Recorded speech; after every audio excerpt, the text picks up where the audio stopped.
Hi, Stephan, Miss Pozek, and Miss Pozek's class. My name is Brad Beecher. I'm a music teacher and a stock music writer, and I also play in occasional bands, do recording, just general music stuff. You guys had a few questions, and I just was going to answer them right now. The first one was, how long do I practice? I used to practice from anywhere between 4 and 6 hours a day when I was a teenager. Now I just practice about 30 minutes to 2 hours if I get the time. It's all about just having enough time to do it now, but most of the time I'm playing music all the time every day anyway, so I don't really need to practice that much. It's just when I have to learn new things like new instruments or whatever, or if I have to learn a piece or a riff or something for a song, I'll just practice that. The next question was about timing. How do you know when to play? So if we're talking about timing, you want to be able to count. And counting is the most important thing when it comes to doing timing. So you have to be able to count better than pretty much anybody, and you want to be able to count consistently, and it's going to take lots and lots of practice, but just practice and you'll get there.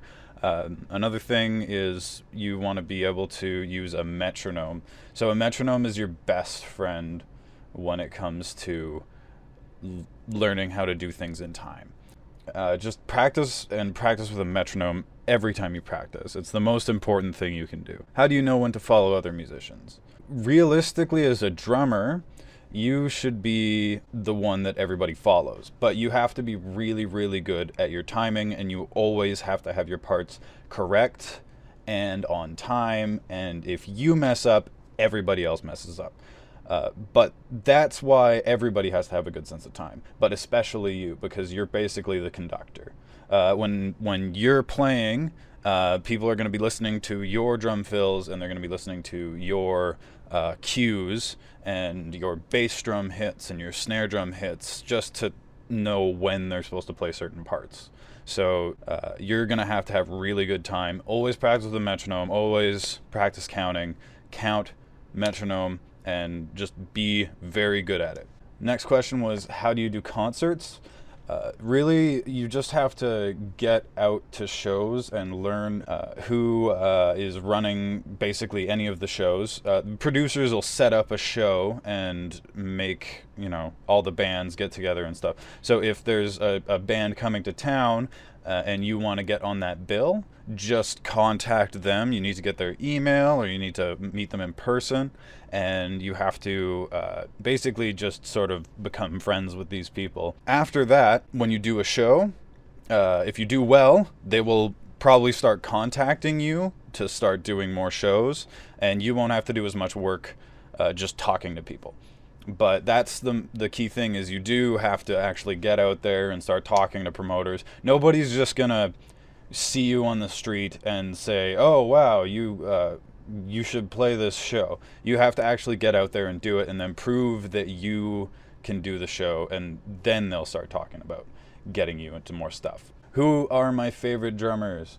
My favorite drummers are George Calais from Nile. He's just really fast, and I think that's pretty impressive. Another one would be Danny Carey from the band Tool. Tool has a lot of really interesting rhythms. You should check it out, especially the drumming is really good. Another one is Thomas Hack from Meshuggah. They also do a lot of really interesting rhythms, and that's the sort of stuff that I like. And the last question was, do I make good money?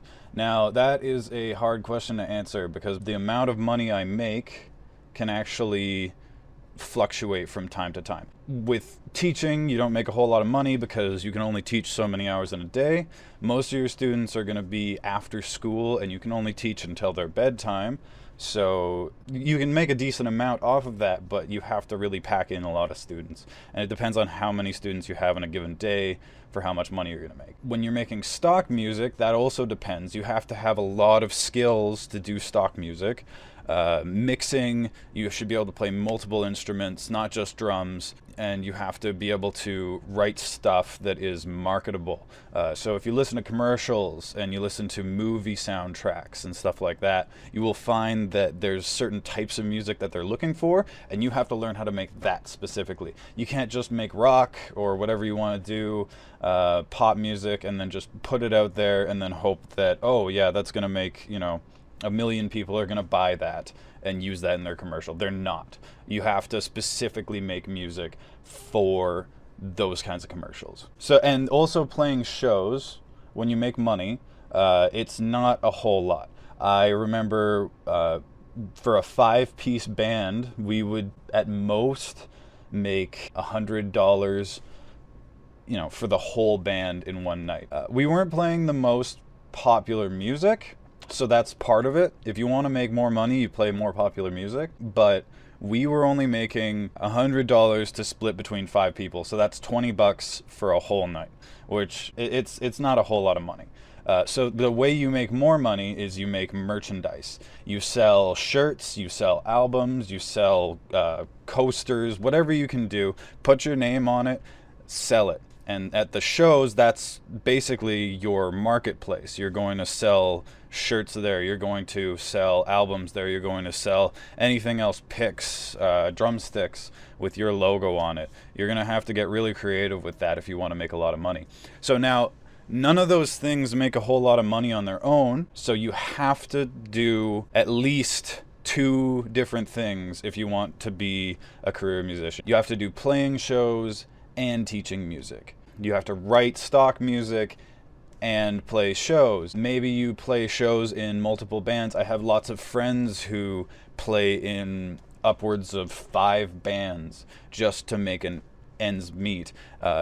Most of those guys aren't even making enough money to live solely off of music. A lot of them get second jobs and do music as a hobby. In the end, it's all about diversity. So learn as many instruments as you can, learn as many styles as you can, and learn as many skills as you can. And don't just be a performer, be a writer, be a teacher. You have to do a lot of things. So it takes a lot of dedication. And I only started making money off it after 10 solid years of playing in bands, practicing, and making stuff. Even then, I wasn't making a whole lot of money. Now I'm making an amount that I can live off of, and it's only going to get better from here. I just have to keep working at it, right? And the goal is to constantly make more money, but there's lots of projects that have to be done, right? I've got albums in the work, I've got stock music in the work, I'm teaching. I teach 3 different instruments. I could teach more, I could learn more instruments. On top of that, there's all the practice. So that's it. So I hope that was insightful, and thanks for contacting me.